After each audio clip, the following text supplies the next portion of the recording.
In the Situation Room at the White House, U.S. President Carmen Carliotti sat almost alone.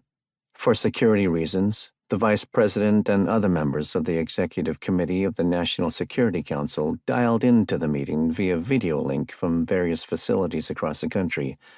They were still at DEFCON 1, cocked pistol, working on the assumption that those signs were still that China didn't want a nuclear war. The more pressure they put their rival under, not to mention its less predictable allies, the higher the risk of a misstep became. The only other person in the room with her was her new Chief of Staff. H.R. Rosenstern had requested leave to resign almost immediately after the NSC members had all been vaccinated and were able to return from Greenland. Just before he'd resigned, he'd chaired an emotionally challenging meeting of the National Security Council Executive Committee, XCOM, which was deciding who would live and who would die, both in her own administration and in China's.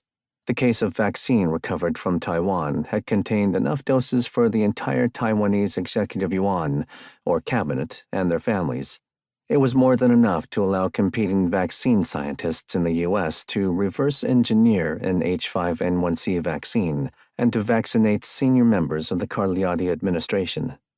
They had 1,000 doses, which sounded like a lot back then, but choosing which 1,000 people in a country of 300 million would be given an increased chance of surviving a disease which was killing nearly 1 in 4 infected patients was probably the toughest decision of the war so far.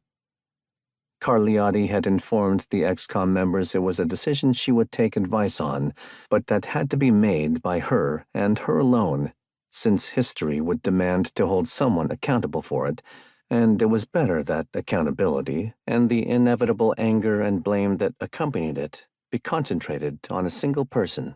Each member of XCOM drew up their own 1,000 list.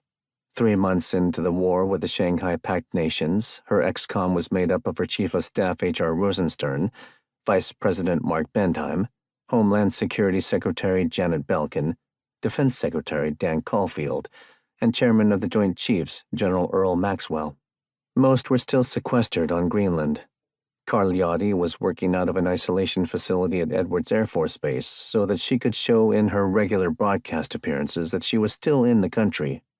She got 5 1,000 lists in advance of the meeting and had them compiled and analyzed to identify the common individuals across all lists.